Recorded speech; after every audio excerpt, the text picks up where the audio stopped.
what is a currency war? We're going to be talking about currency wars, and I think we're living through one. But what is a currency war? Just kind of from the beginning. It's actually a fairly simple concept. It starts with an insufficient growth. When the world economies are at a point where there's not enough growth to go around. When there's a lot of growth or economies are growing robustly, people don't care as much about the exchange rate. They always think about it. It's always an element of policy. But if there's kind of enough growth to go around, you don't care as much. But when the growth is insufficient, the temptation to steal growth from your trading partners by devaluing your currency becomes overwhelming. And that's really the origin of a currency war. And the way it works is very straightforward. U.S. has a lot of great exports available to the world. Take Boeing aircraft as an example.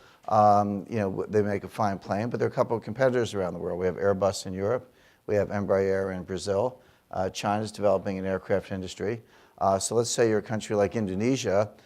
You need airplanes, but you don't have an indigenous aircraft industry, so you're going to go shopping around the world. I compare it to living in a small town. There are 4 stores. They all sort of sell the same thing. If one of those stores has a half-off sale, everyone's going to go to that store. So when you cheapen your currency, you make your stuff less expensive for foreign buyers, and in theory, they're going to buy your aircraft before they buy something from Airbus. That creates exports, that contributes to growth in the United States, creates jobs.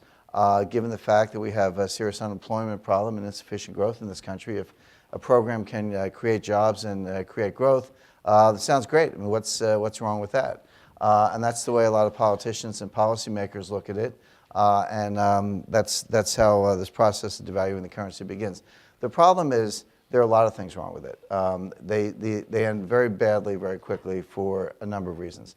First of all, the obvious fact that the United States imports more than we export. So sure, our exports might be a little bit cheaper at the margin. We might sell a few more planes and Microsoft software and Hollywood films, but we import an enormous amount, all those iPads and iPods and flat screen TVs and German cars and foreign vacations and a lot of other more basic inputs to the supply chain as well. The price of those will go up. And since we import more than we export, that actually is a way of importing inflation and price increases into the United States. That then begins to feed through the supply chain. Now, this is, of course, we'll talk more about it, but this is exactly what happened in the 1970s.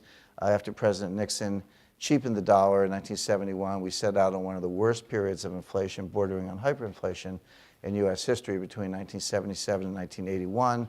Cumulative inflation over the 5 years was 50%, 50. It means the value of the dollar was cut in half. So that's one of the consequences of cheapening your currency and launching a currency war. The other one, which we saw more illustrative, I think, in the 1930s, is retaliation.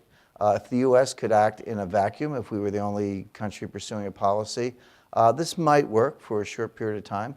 But sooner than later, and in today's world, almost instantaneously, other countries will begin to try to cheapen their currencies. Or if they lack the sort of economic muscle to be able to do that, I think Brazil is a good example of this, they'll do other things. They'll put on capital controls. They come in a lot of different flavors. You know, you invest in a country, they say, well, no more 30-day bank deposits. It's 6 months or a year, or we've even seen things like negative interest rates. So we're seeing capital controls in Switzerland, Brazil, Thailand, South Korea, and some other countries around the world. And then the third problem, in addition to importing inflation and inducing capital controls, is that currency wars quickly morph into trade wars. So countries will begin to import excise taxes, throw up other barriers to trade that actually reduce world trade and world economic output. And of course, that's what we saw in the 1930s. So that's what a currency war is. That's how it's a simple temptation to steal growth from your neighbors by cheapening your currency, lowering the cost of your exports. It has all these bad negative consequences, feedback loops I described. So that's kind of it in a nutshell.